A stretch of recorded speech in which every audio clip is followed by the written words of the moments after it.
Hi, hello friends, welcome to Rana's recipes. இன்னைக்கு நம்ம கிச்சனில் என்ன பார்க்க போகிறோம்னா சூப்பரான மரவள்ளி கிழங்கு சிப்ஸு தான் பார்க்க போகிறோம். அது எப்படி செய்யலாங்கிறத வாங்க பார்ப்போம். பாருங்க, இதுதான் மரவள்ளி கிழங்கு செடி. இந்த கிழங்க இவ்வளோ உயரமாக இருக்குது பாருங்க. அந்த செடி இதுக்கு பிடுங்கி தான் அந்த கிழங்கு இருக்கும். அதிலிருந்து தான் சிப்ஸு போடணும். இது பிடுங்கலாம்.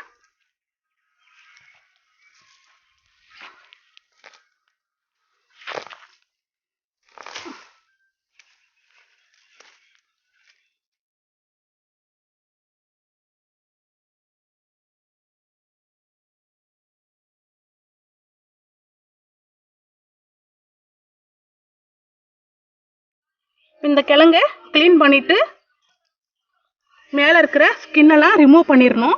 நல்லா வாஷ் பண்ணிவிட்டு அதுக்கப்புறம் தேய்ச்சி நம்ம இதில் சிப்ஸு போட்டால் சூப்பராக இருக்கும்.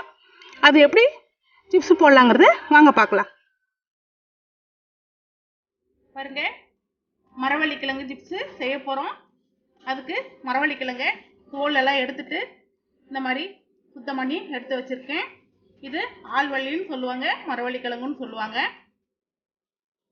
நம்ம வாழைக்காய் சீவிர அந்த கட்டை இருக்குது இல்லைங்களா, அதில் வந்து இந்த மாதிரி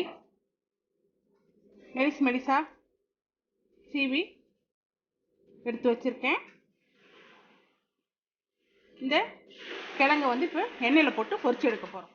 ஒரு அயன் கடாயில் கடலை எண்ணெய் வச்சு நல்லா காஞ்சிருக்கு. இப்போ இதெல்லாம் போட்டு பொரிச்சு எடுத்துடலாம்.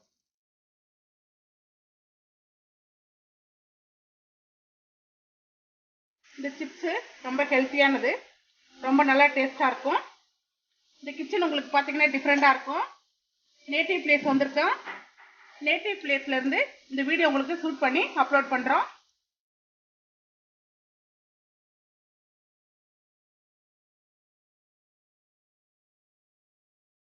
பாருங்க, எண்ணெயோட சலசலப்பெல்லாம் அடங்கிருச்சு. எடுத்துடுவோம்.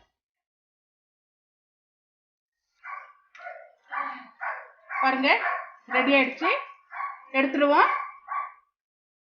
வெள்ளையா போட்டோம் இல்லைங்களா, பாருங்க கலர் வந்துருச்சு. இவ்வளவுதான், எடுத்துடலாம்.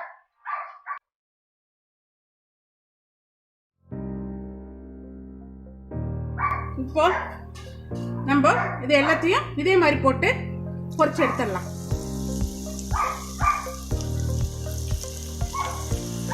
நீங்க அப்படியே போட்டீங்கன்னாலும் அது தனித்தனியா பிரிஞ்சு வந்துடும்.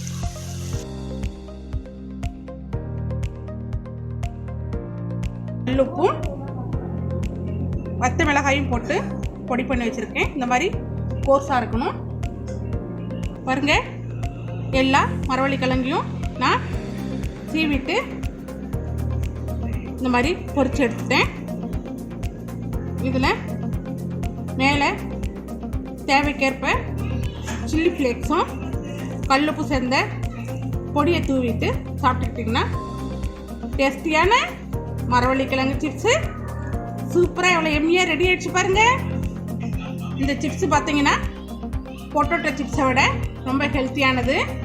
நான் இதில் எந்த ஃபுட் கலரும் ஆட் பண்ணல. அப்படியே கிழங்க வாஷ் பண்ணிவிட்டு சீவிட்டு ஆயில் கடலை எண்ணெய் தான் யூஸ் பண்ணியிருக்கேன்.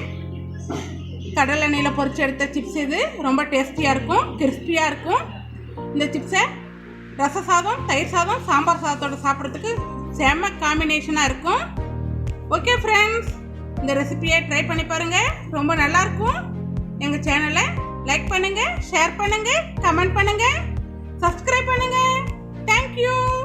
தேங்க்ஸ் ஃபார் வாட்சிங். பாய்.